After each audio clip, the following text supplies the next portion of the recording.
Good morning everyone, स्वागत है आपका एक बार फिर से आपके अपने YouTube channel the commerce professors में।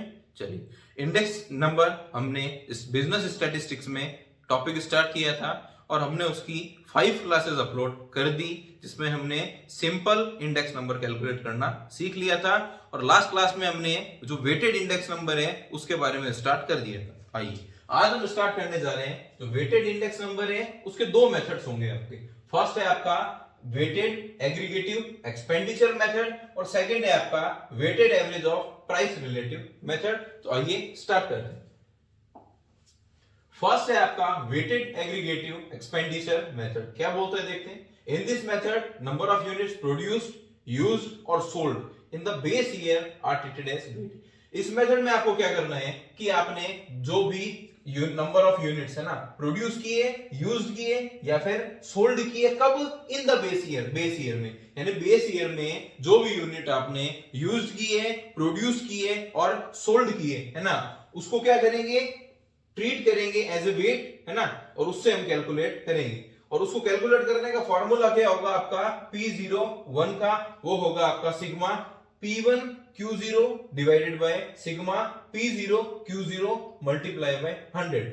यानी अभी तक हमने देखा था कि हमारे जो फॉर्मूले थे सिंपल एग्रीगेटिव में, उसमें हमने क्या देखा था? सिर्फ P आता था, प्राइस आता था है ना। लेकिन अब क्या आ रहे हैं? Q भी आ रहे हैं। Q किसको इंडिकेट करेगा? क्वांटिटी को। Q किसको इंडिकेट करेगा? क्वांटिटी को। क्योंकि हमें क्या करना है, जो क्वांटिटी है वो ट्रीट करना है एज ए वेट, और नाम ही क्या है हमारा? Weighted aggregative expenditure method. Simple में तो क्या होता था, हम किसी भी तरह के वेट को कंसीडर नहीं करते थे, लेकिन वेटेड एवरेज में क्या होगा? आप वेट को कंसीडर करोगे। तो सर वेट को कंसीडर करने में हम क्यू यानी क्वांटिटी क्यों ले रहे हैं? मान लीजिए आप जो व्हीट है उसका कंजम्पशन भी करते हैं और जो राइस है उसका कंजम्पशन भी करते हैं। तो अगर आप सिंपल है ना, आप सिंपल इंडेक्स नंबर से कैलकुलेट करें तो कोई फर्क नहीं पड़ता, व्हीट है या राइस है, आप दोनों से कैलकुलेट कर लेंगे। ठीक है, दो कमोडिटीज है आपके पास। लेकिन अगर आप वेटेड एवरेज है ना, वेटेड इंडेक्स नंबर जब आप कैलकुलेट करते हैं तो उसमें अब हम ये भी देखेंगे कि जो व्हीट है उसकी कितनी क्वांटिटी यूज हो रही है। तो मैंने बोल दिया 20 केजी, और जो राइस है उसकी कितनी क्वांटिटी यूज हो रही है? 5 केजी। तो वेटेड एवरेज में जो क्वांटिटी है उसको भी हमें कंसीडर करना पड़ेगा। अभी ही मैंने आपको बताया क्वांटिटी को हम किससे डिनोट करेंगे? Q से डिनोट करेंगे। अब Q0 और Q1 क्या होता है? तो हमने पहले ही बात कर ली थी। 0 इंडिकेट करता है आपके बेस ईयर को और 1 इंडिकेट करता है आपके करंट ईयर को। तो उसी तरह से जो P1 है वो हो गया आपका करंट ईयर की प्राइस, और जो P0 है ये होगी आपकी बेस ईयर की प्राइस, और दोनों में ही Q0 है, यानी आपको बेस ईयर की जो क्वांटिटी है वो भी आपको यूज में लेनी है। तो इस लाइन में यही बोला हुआ है कि बेस ईयर में आपने जो भी number of units produce, used या सोल्ड में लिया था है ना, जो क्वांटिटी लिया था उसको आपको क्या लेना है? एज ए वेट यूज में लेना है। ये फॉर्मूला आपको लर्न करना है, हो जाएगा आपका weighted aggregative expenditure method. I hope आपको समझ में आया होगा। चलिए आगे चलते हैं।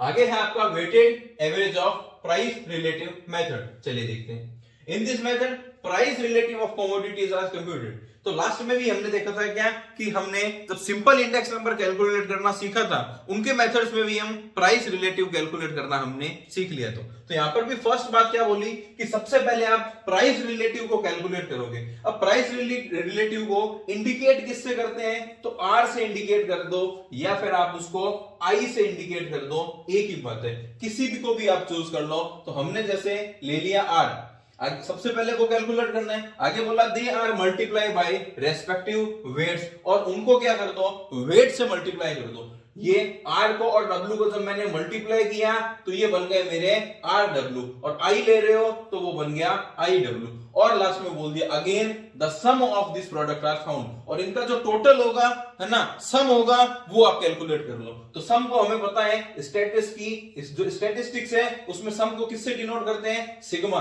तो फॉर्मूला क्या बन गया आपका? सिग्मा आर डब्ल्यू, और डिवाइड कर दूंगा इसको आप किससे? वापस वेट से, तो आ जाएगी हमारा इंडेक्स नंबर, तो आ जाएगा हमारा इंडेक्स नंबर। बस यहां पर यही बोला हुआ है। वापस देखो, in this method price relative of commodities are computed. सबसे पहले प्राइस रिलेटिव कंप्यूट कंप्यूट करना है, उसको जो भी रेस्पेक्टिव वेट्स है उससे मल्टीप्लाई करवा देना है और उनका सम कर लेना है, आ जाएगा हमारा इंडेक्स नंबर। ये हो गया इसका फॉर्मूला, ये हो गया इसका formula, sigma R W divided by sigma W. और आर की जगह अगर आप आई मान रहे हो तो sigma I W divided by sigma W. I hope समझ में आया होगा, लर्न करिए। चलिए अब आर कैसे कैलकुलेट करते हैं, तो ये तो हमने पहले ही बहुत बार सीख लिया, वापस से देख लेते हैं। Sigma P1 divided by sigma P0 multiply by 100, current year price divided by base year price multiply 100 कर देते थे, तब हमारे पास में प्राइस रिलेटिव आ जाता था। वेट कैसे कैलकुलेट करोगे, आप P0 को Q0 से मल्टीप्लाई कराओगे और उसका टोटल कर लोगे, वो आ जाएगा आपके पास में सिग्मा W, और इन दोनों को आपस में मल्टीप्लाई करवा दोगे तो आ जाएगा सिग्मा RW, सिग्मा RW। यानी पहले आपको R कैलकुलेट करना है, फिर आपको W कैलकुलेट करना है ना, उनको मल्टीप्लाई कराओगे तो आएगा सिग्मा RW और डिवाइड कर दोगे वापस से किससे, सिग्मा W से। तो सबसे पहले हमने क्या देखा, वेटेड एग्रीगेटिव एक्सपेंडिचर मेथड, जिसका क्या फॉर्मूला है, sigma P1 Q0 divided by sigma P0 Q0 multiply by 100, P1 Q0 divided by P0 Q0, और हमें उनका सम ऑफ लेना है यानी सिग्मा लेना है, मल्टीप्लाई बाय 100। और अभी हमने क्या देखा, सबसे पहले हमें इस वाले में हमने क्या देखा, weighted average of price relative method में, कि सबसे पहले हमें प्राइस रिलेटिव कैलकुलेट करना है ना, वो कैसे आप डिनोट करोगे, आर से। उसके बाद हमें क्या कैलकुलेट करना है, वेट कैलकुलेट करना है, उन दोनों को मल्टीप्लाई कराना है। अब रिलेटिव कैसे कैलकुलेट करोगे, sigma B1 divided by sigma B0 multiply by 100, यानी करंट ईयर प्राइस है ना का सम ऑफ ले लो, बेस ईयर प्राइस का सम ऑफ ले लो, मल्टीप्लाई बाय 100। और W कैसे, वेट कैसे कैलकुलेट करोगे, P0 Q0 कैलकुलेट कर लो और उसका सम ऑफ ले लो और डिवाइड कर देंगे हम किससे, वेट से। और जब हम इसके इलस्ट्रेशन करेंगे तो और अच्छे से हमें समझ में आ जाएगा। तो सर अभी कर लेते हैं, बिल्कुल कर लेते हैं। ये है आपका बुक का इलस्ट्रेशन नंबर 12, जिसमें बोल दिया है calculate weighted index number. Sir हम किससे कैलकुलेट करेंगे, दोनों से ही करेंगे, पहले एक से करेंगे और हम उसको हटा देंगे और फिर दूसरे से भी कैलकुलेट कर लेंगे। तो सबसे पहले किससे करते हैं, तो चलो हम ब्लू कलर ले लेते हैं और उससे सॉल्यूशन हम हमारा स्टार्ट करते हैं, और उससे सॉल्यूशन हम हमारा क्या करते हैं, स्टार्ट करते हैं। आइए, तो सबसे पहले अगर मैं बात करूं कि हम क्या कैलकुलेट करेंगे, हम कैलकुलेट कर रहे हैं वेटेड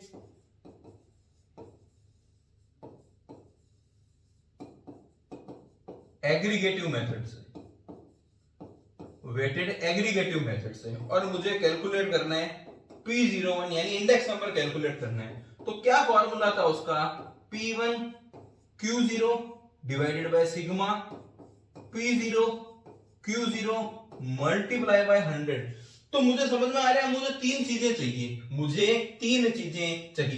क्या क्या चाहिए, P1 चाहिए, ठीक है, मुझे P0 चाहिए और मुझे Q0 चाहिए। अगर ये तीन चीजें आ गई है ना, तो P1 और Q0 को मल्टीप्लाई करवा के ये आ जाएगा, और P0 और Q0 को मल्टीप्लाई करवा के ये आ जाएगा।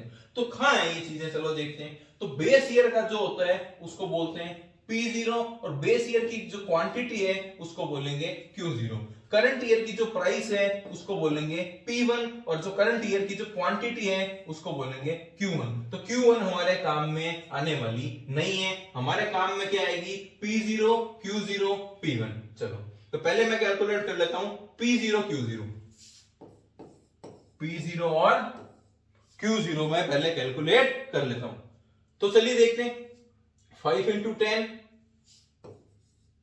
50, 2 multiply 20 40, 4 5 जा 20 है ना, 10 7 जा 70।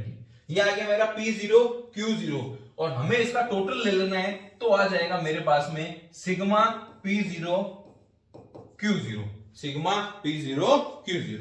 चलो हम बुक से इसकी जो टोटल है वो थोड़ी सी चीटिंग कर लेते हैं, क्योंकि अभी कैलकुलेटर नहीं लाया मैं।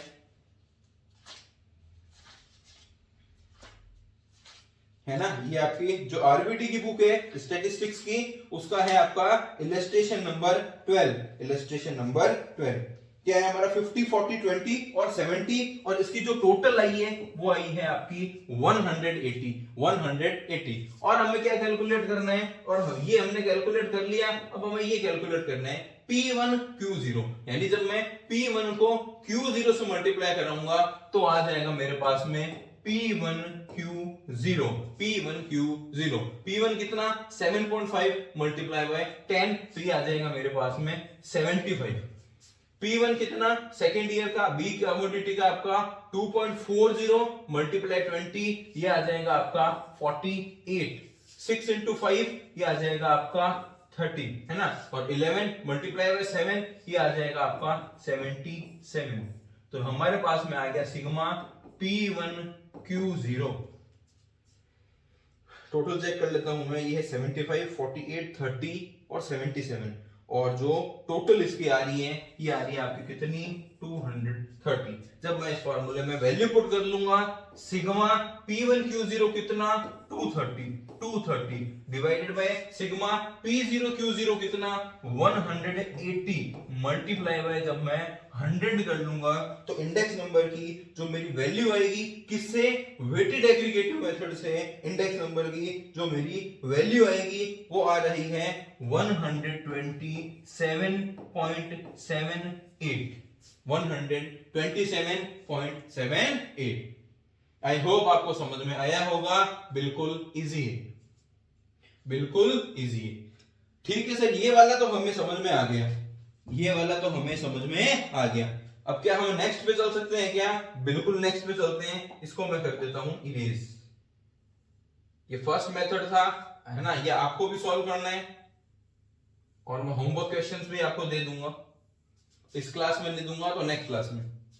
चलिए अब हम चलते हैं किस पे? सेकंड मेथड कौन सा था? वो था weighted aggregate of price relative, है ना, weighted average of price relative method, price relative. इसमें हमने क्या सीखा था? सबसे पहले रिलेटिव कैलकुलेट करना है, उसके बाद उसको मल्टीप्लाई करवा देना है वेट से, तो आ जाएगा सिग्मा RW। और ये कैसे कैलकुलेट करते हैं? उनके अलग फॉर्मूला दिए हुए हैं, current year divided by base year multiply by 100, उनका सम ऑफ लेना है आपको। और यहाँ पर P0 और Q0, सिग्मा P0 और Q0। चलो, तो सिग्मा P0 Q0 तो ऑलरेडी हमारे पास में है ना? हाँ सर, ये तो ऑलरेडी हमारे पास में है, ये तो ऑलरेडी हमारे पास में है। यानी ये क्या है सर? ये है आपका W है, ये आपका W है। तो इस 180 को मैं सिग्मा W से भी क्या कर सकता हूं? इंडिकेट कर सकता हूं। यानी अब हमें कैलकुलेट क्या करना है? अब हमें कैलकुलेट करना है R कैसे कैलकुलेट करते थे सर? हम भूल गए। वो था sigma P1 divided by sigma P0 multiply by 100। इसको क्या बोलते थे? R से इंडिकेट करते थे प्राइस रिलेटिव। तो चलो देखते हैं 7.5 डिवाइडेड बाय 5 मल्टीप्लाई बाय 100, ये आ जाएगा आपका कितना 150। नेक्स्ट है 2.4 डिवाइडेड बाय 2 मल्टीप्लाई 100, ये आ जाएगा आपका 120। उसके बाद में 6 डिवाइडेड बाय 4 मल्टीप्लाई 100, ये वापस से आ जाएगा आपका 150। और लास्ट में 11 डिवाइडेड बाय 10 मल्टीप्लाई 100, ये आ जाएगा आपका 110। आई होप आपको समझ में आया होगा। इसको बोलेंगे सिग्मा R, मैं टैली कर लेता हूं 150, 120, 150 और 110। चलो, अब हमें क्या कैलकुलेट करना है? हमारा फॉर्मूला क्या था? हमारा जो मेन फॉर्मूला था, है ना, weighted average of price relative method का, वो क्या था हमारा? वो था sigma RW divided by sigma W। Sigma W तो ऑलरेडी हमारे पास में है, हमें कैलकुलेट क्या करना है? RW। वो कब आएगा? जब मैं R को मल्टीप्लाई करवा दूंगा किससे? W से। मैं इसको और इसको आपस में क्या कराऊंगा? मल्टीप्लाई करवा दूंगा और उसका टोटल ले लूंगा। वो क्या होगा मेरा? सिग्मा RW डिवाइडेड बाय किससे कर दूंगा? सिग्मा W से। तो मेरा सॉल्यूशन आ जाएगा किससे? Weighted average of price relative method से। तो चलिए देखते हैं, जब मैं मल्टीप्लाई करवाऊंगा 50 मल्टीप्लाई बाय 150, 50 मल्टीप्लाई बाय 150, तो ये आ गया मेरा कितना 7500। ये आ गया मेरा कितना 7500। और जब मैं मल्टीप्लाई करवाऊंगा 120 मल्टीप्लाई 40, 12 4 जा 48, 12 4 जा 48, 150 मल्टीप्लाई बाय 20, ये आ जाएगा मेरा 3000। और लास्ट में 110 मल्टीप्लाई 70, ये आ जाएगा मेरा 7700। और इसकी जो टोटल है वो मैं कैलकुलेट कर लेता हूं।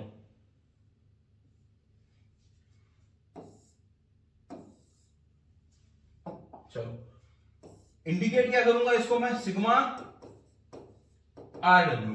कितनी टोटल है, ये है आपकी 23,000।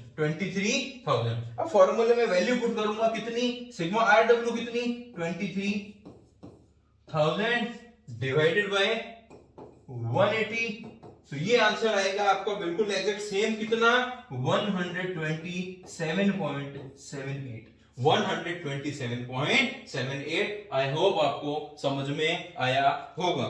जी सर हमें समझ में आ गया, जी सर हमें समझ में आ गया। चलिए तो दो मेथड से आपके, फर्स्ट कौन सा था वेटेड एग्रीगेटिव मेथड, और सेकंड कौन सा था weighted average of price relative method. पहले में आपने क्या किया, पहले में हमने कुछ भी नहीं किया, बस सिंपल हमें फॉर्मूला पुट करना था, sigma P1 Q0 divided by sigma P0 Q0 multiply by 100। और सेकंड में हमने पहले R कैलकुलेट किया, हमने W इंडिविजुअल अलग से कैलकुलेट किया, दोनों को मल्टीप्लाई कराया और हमने इस फॉर्मूले में वैल्यू पुट की और आ गया हमारा आंसर। एक चीज हमें समझ में आ गई, किसी भी मेथड से करो आंसर है वो क्या आना है, सेम। चलिए अब क्या है, मेथड्स है किसके, आपके वेटिंग की। अब आपके मेथड्स है किसके, वेटिंग के। चलिए जो वेटिंग के जो मेथड्स हैं ये कहां से आए हैं, ये अलग अलग जो फेमस स्टैटिस्टिशियन थे उन्होंने अपने अपने जो इंडेक्स नंबर कैलकुलेट करने के मेथड्स हैं वो दिए जो हमें अच्छे से समझने पड़ेंगे। फर्स्ट कौन सा है, फर्स्ट है आपका लेस्पियर, है ना, फर्स्ट है आपका लेस्पियर। क्या लेस्पियर ने फॉर्मूला दिया, लेस्पियर ने ये फॉर्मूला दिया जो हमें रटना नहीं है समझना है, जो हमें रटना नहीं है समझना है। और क्या बात समझनी है, हमें ये बात समझनी है कि जो लेस्पियर महाराज है ना, जो लेस्पियर महाराज है उन्होंने जो बेस ईयर क्वांटिटी है उसको यूज में लिया है एज ए वेट, इसीलिए लिया it uses base year quantity as weight, base year quantity को यूज में लिए एज ए वेट। चलिए बात प्लीज हमें समझाइए ना। देखो मैंने पहले ही आपको समझाया था कि जब भी इंडेक्स नंबर आप कैलकुलेट करते हो तो कैसे लिखते हो, P01 को कैलकुलेट करने के लिए क्या लिखोगे, 0 पहले है ना, ये नीचे जाएगा तो आप लिखोगे P0, 1 बाद में है ना, ये ऊपर जाएगा तो आप लिखोगे P1। और फॉर्मूला क्या बन गया, P1 divided by P0, P1 divided by P0। कई बार कम पूछता है पर वो पूछ देता है P10 का फॉर्मूला बताइए, तो वापस से वही बोलूंगा, 1 पहले है ना तो ये नीचे आएगा, 0 बाद में है ना ये ऊपर आएगा, और क्या कर दो मल्टीप्लाई बाय 100। हाँ सर ये बात आपने हमें बताई थी। अगर इस वाले में मैं बात करूं तो लेस्पियर्स क्या कर रहे हैं, अपने फॉर्मूले के अकॉर्डिंग बेस ईयर क्वांटिटी को यूज में ले रहे हैं। अब आप ये बताओ ये बेस ईयर है या ये बेस ईयर है। सर इतना तो हमें पता है, इतना तो हमें पता चल गया कि ये ऊपर वाला P1 होता है ना, ऊपर वाला जो होता है ना वो करंट ईयर होता है, और जो नीचे वाला होता है ये बेस ईयर होता है, ये बेस ईयर होता है। तो बेस ईयर में क्योंकि ये P0 ले रहे हैं तो क्वांटिटी भी कैसे लेगा, बेस ईयर की लेगा। वो क्या लेगा, Q0 लेगा, वो क्या लेगा Q0 लेगा, क्योंकि ये बेस ईयर क्वांटिटी को यूज में ले रहे हैं, यानी नीचे वाले को Q0 को यूज में ले रहे हैं। तो यहां पर भी हम इसके साथ Q0 लगा देंगे और यहां पर भी इसके साथ Q0 लगा देंगे और कर देंगे मल्टीप्लाई बाय 100, और ये फॉर्मूला हमारा बन जाएगा, और ये फॉर्मूला हमारा बन जाएगा। जी सर अब हमें समझ में आ गया कि P01 की हम लिखेंगे कैसे, P1 डिवाइडेड बाय P0। अब बेस ईयर क्या है, P0 है ना, तो बेस ईयर क्वांटिटी क्या होगी, वो Q0 होगी, तो ऊपर भी Q0 और नीचे भी Q0। सर आप एक और तरीके से हमें समझाइए तो हम नेक्स्ट जो फॉर्मूला है उससे और अच्छे से समझ लेंगे, उससे हम और अच्छे से समझ जाएंगे। तो चलो देखते हैं। एक है आपके पाशेस फॉर्मूला। पाशे ने क्या किया, it use current year quantity as weight. इसने जो करंट ईयर की जो क्वांटिटी थी है ना, उसको एज ए वेट यूज में लिया है। तो सर वैसे हम नॉर्मली क्या कैलकुलेट करते हैं, हम नॉर्मली कैलकुलेट करते हैं P01। इसको लिखेंगे कैसे, तो मैं वापस से वही बात करूंगा, P1 divided by P0 divided by P0। अब ये करंट ईयर को क्या कर रहे हैं, वेट यूज में ले रहे हैं। तो करंट ईयर हमारा P1 है या P0 है, हमें पता है सर करंट ईयर तो हमारा P1 है। तो वेट भी कैसे लेगा, Q1 लेगा। तो ऊपर भी मैं क्या करूंगा, Q1 जोड़ दूंगा और नीचे भी Q1 जोड़ दूंगा, मल्टीप्लाई कर दूंगा 100 से, मल्टीप्लाई कर दूंगा 100 से। जी सर, ये हमें समझ में आ गया। यानी जो करंट ईयर क्वांटिटी यूज में ले रहे हैं, जो करंट ईयर में हमने जो लिखा हुआ है ऊपर नीचे भी हमें उसी की क्वांटिटी ऐड कर देनी। यानी यहां पर आपका जो करंट ईयर था वो कौन सा था, P1 था। तो क्वांटिटी की भी Q1 हम ऊपर नीचे ऐड कर देंगे। और पहले क्योंकि हमने क्या किया था, बेस ईयर क्वांटिटी को यूज में लिया था, बेस ईयर क्वांटिटी को क्योंकि हमने यूज में लिया था, तो नीचे क्योंकि बेस ईयर हमारा P0 था तो Q0 लेना है और वही ऊपर और वही नीचे हमें क्या कर देना है, ऐड कर देना है, यानी मल्टीप्लाई कर देना है, मल्टीप्लाई कर देना है। तो इसका formula sigma P1 Q0 divided by sigma P0 Q0 multiply 100। और उसका फॉर्मूला होगा आपका sigma P1 Q1 divided by sigma P0 Q1 multiply by 100। वो था आपका लेस्पियर्स का जो बेस ईयर क्वांटिटी को यूज करना है, मतलब फॉर्मूले में Q0 जोड़ना था। और ये है पाशे जो करंट ईयर क्वांटिटी को यूज में ले रहे हैं, यानी फॉर्मूले में ऊपर और नीचे Q1 लिख देना है, Q1 लिख देना है। अब वो आपसे क्वेश्चन पूछेगा तो बोलेगा लेस्पियस से आपको इस क्वेश्चन को सॉल्व करना है, पाशे से आपको इस क्वेश्चन को सॉल्व करना है, तो हमें ये फॉर्मूला लर्न होना चाहिए। चलो और आगे बढ़ते हैं, और आगे बढ़ते हैं। अभी हमने किसकी बात की, लेस्पियस और पाशे की। थर्ड जो स्टैटिस्टिशियन है वो कौन है आपका, डॉर्बिश और बाउले। डॉर्बिश और बाउले इसका फॉर्मूला देखते हैं क्या करते हैं। ये यूज में ले रहे हैं arithmetic average of Laspeyres and Paasche. Sir arithmetic average का क्या मतलब है, अर्थमेटिक एवरेज आपने मीन कैलकुलेट करना सीख लिया ना। अर्थमेटिक एवरेज का क्या मतलब है, आपको इसका एवरेज कैलकुलेट करना है। किस किस का, लेस्पियस का और पाशे का। दो है तो दोनों के फॉर्मूले से हम क्या करेंगे, वैल्यू कैलकुलेट कर लेंगे और डिवाइडेड बाय कर देंगे 2, यानी L यानी लेस्पियस प्लस P पाशे डिवाइडेड बाय 2। और अच्छे से एक्सप्लेन किया हुआ है नीचे। ये किसका फॉर्मूला आपने देखा था, तो ये वाला हमने बेस ईयर यूज में जो ले रहा था वो लेस्पियर ले रहा था। ये अब हमने लेस्पियर का फॉर्मूला देखा था, ये वाला हमने पाशे का फॉर्मूला देखा था। यानी एज इट इज लेस्पियस के फॉर्मूले से वैल्यू कैलकुलेट करनी है, एज इट इज पाशे के फॉर्मूले से वैल्यू कैलकुलेट करनी है, डिवाइडेड बाय कर देना है 2, मल्टीप्लाई कर देना है 100, तो आ जाएगी डॉर्बिश और बाउले के फॉर्मूले से हमारा इंडेक्स नंबर, हमारा इंडेक्स नंबर। तो सर ये तो बिल्कुल इजी हो गया क्या, कि हमें रटने की जरूरत ही नहीं है। अगर हमने बस इतना याद रख लिया कि लेस्पियर के फॉर्मूले में हमें बेस ईयर क्वांटिटी लेना है, बेस ईयर यानी P0, तो उसके साथ Q0 लगा देना है ना। और अगर हम पाशे की बात करें तो उसके साथ Q1 लगा देना है। और बाकी फॉर्मूला तो यही रहता है क्या, P1 divided by P0 multiply by 100। या तो इसके साथ Q0 और Q0 लग जाएगा, या इसके साथ Q1 और Q1 लग जाएगा। जी सर, हमें समझ में आ गए। और ये दो फार्मूले हो गए, तो थर्ड फार्मूला तो बस इन दोनों को क्या करना है, कैलकुलेट करना है, जोड़ना है, डिवाइडेड बाय 2 कर देना है। जी चलिए सर, फोर्थ क्या है, फोर्थ है Fisher's ideal index number. Sir इसके नाम में आइडियल क्यों है, क्योंकि ये सबसे बेहतरीन और सबसे ज्यादा यूज में लिया जाने वाला इंडेक्स नंबर है, क्योंकि इसके बहुत सारे एडवांटेजेस हैं, इसके बहुत सारे एडवांटेजेस हैं। ये आइडियल इंडेक्स नंबर है, तो हम पढ़ेंगे आगे क्यों है। सबसे पहले हम देखते हैं ये क्या यूज में ले रहे हैं, तो इसने बोला it uses geometric mean of Laspeyres and Paasche's as weight. ये एज ए वेट में जियोमेट्रिक मीन लगा देता है, किसका, लेस्पियर का और पाशे का। जियोमेट्रिक मीन क्या, रूट लगा देता है, यानी लेस्पियस का फॉर्मूले से आप वैल्यू कैलकुलेट करेंगे, मल्टीप्लाई पाशे के फॉर्मूले से वैल्यू कैलकुलेट करेंगे और उनका कर देंगे आप रूट, और उनका कर देंगे आप रूट।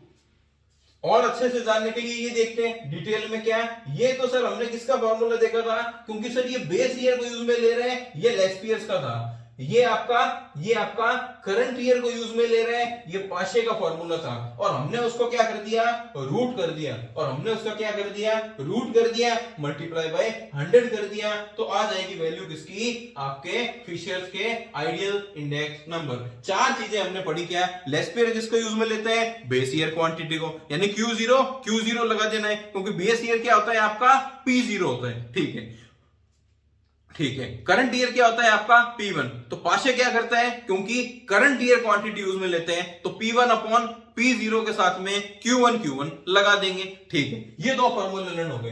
थर्ड किसका था, डॉल्बी शोर बाउले का। उसने क्या किया, दोनों फॉर्मूले को कैलकुलेट अलग अलग करके डिवाइडेड बाय 2 कर दिया। और अब बात है किसकी, फिशर्स के आइडियल इंडेक्स नंबर की। इसने क्या किया, दोनों फॉर्मूलों में रूट कर दिया, इसलिए ये क्या है, जियोमेट्रिक मीन है किसका, लेस्ट ईयर्स का और पाशे का, लेस्ट ईयर्स का और पाशे का। अब हम देखते हैं कि जो फिशर्स इंडेक्स नंबर है ये क्या है, आइडियल इंडेक्स नंबर है। भाई क्यों है, आपसे एग्जाम में क्वेश्चन पूछ सकता है, क्या, व्हाई आइडियल इंडेक्स नंबर। जो फिशर का इंडेक्स नंबर है ये आइडियल इंडेक्स नंबर क्यों है, तो इसने बोला क्योंकि जो लेस्ट ईयर्स है और पाशे है वो कोई तो बेस ईयर लेता है, कोई करंट ईयर लेता है, लेकिन जो फिशर है ना ये क्या करता है, अपने फॉर्मूले में करंट ईयर को भी ले लेता है और बेस ईयर की भी जो क्वांटिटी है उसको भी ले लेता है, दोनों को काम में ले लेता है।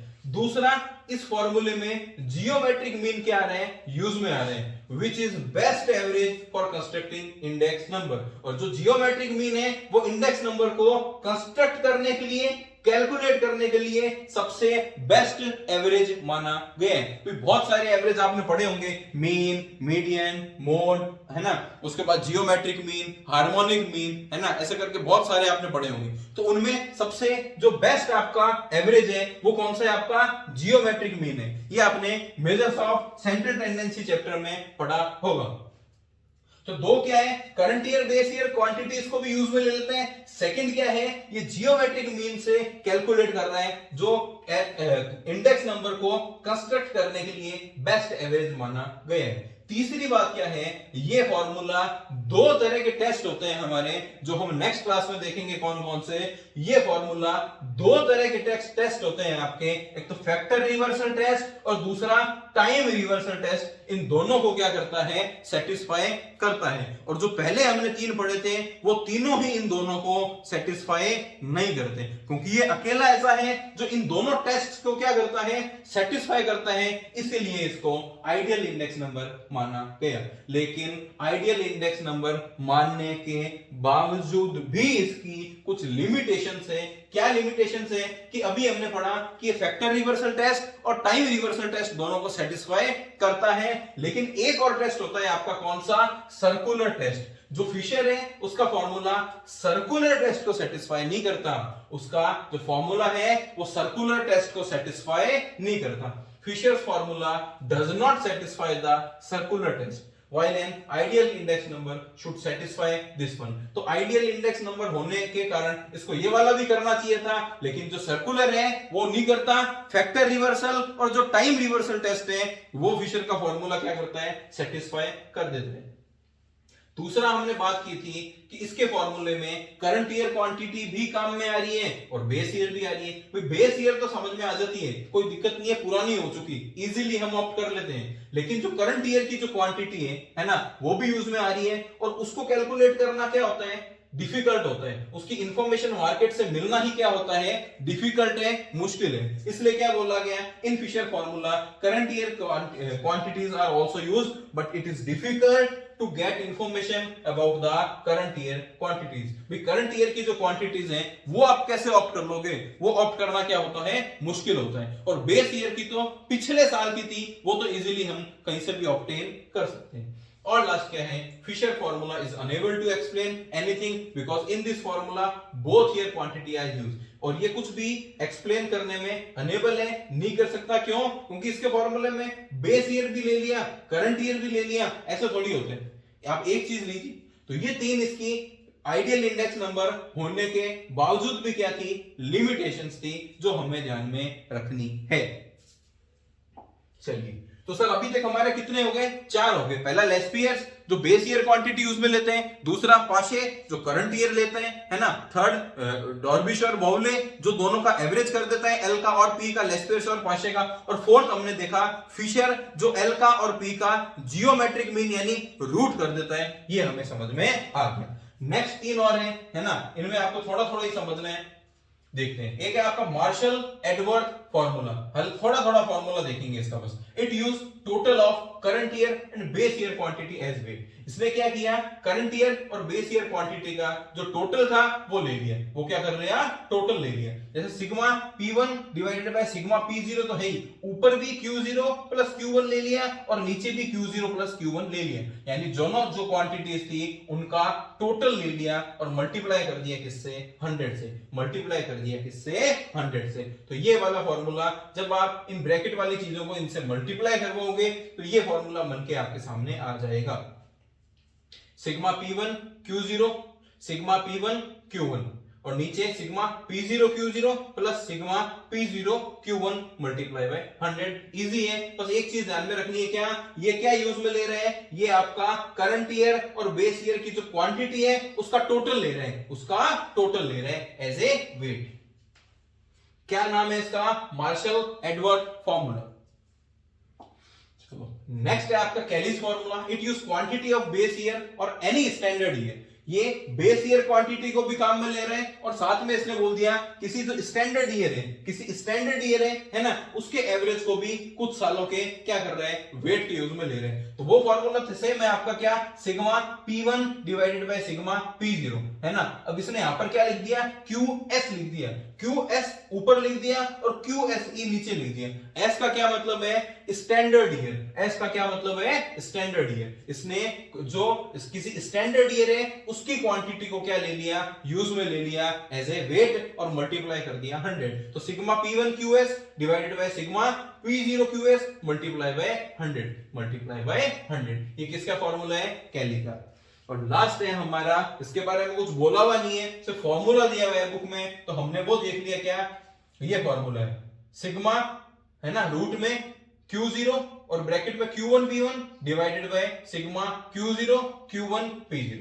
ये जब आप कैलकुलेट कर लेंगे तो लास्ट फॉर्मूला था हमारा किसका, वॉल्स फॉर्मूला, वॉल्स फॉर्मूला। तो 7 हमने देखे आज, कौन कौन से, पहला लेस्पियर, पाशे, है ना, उसके बाद हमने डॉर्बिश और बाउले का, फोर्थ हमने देखा फिशर्स, फिफ्थ हमने देखा था मार्शल एडवर्ड, सिक्स्थ हमने अभी देखा था कैली, और सेवेंथ हमने अभी देखा कौन सा, वॉल्स फॉर्मूला। समझना है, रटना नहीं है, तरीका मैंने आपको बता दिया। लास्ट एक तरीका और मैं आपको बता देता हूं। हमने क्या बात की थी, हमने बात की थी, अगर मैं बात करूं किसकी, लेस्पियर्स की बात करूं, P1 डिवाइडेड बाय P0, क्योंकि बेस ईयर की बात करते हैं, बेस ईयर में P0 है ना, तो ऊपर और नीचे लगा देंगे Q0। और पाशे की अगर मैं बात करूं तो फॉर्मूला क्या होता है, P1 डिवाइडेड बाय P0। ये करंट ईयर यूज में लेते हैं, करंट ईयर में ऊपर P1 है ना, तो ऊपर भी Q1 और नीचे भी Q1 लगा देंगे। और ये 2 फॉर्मूले आ गए, तो इन्हीं से आगे आपके सारे फॉर्मूले बन जाएंगे। आई होप आपको क्लास में समझ में आया होगा।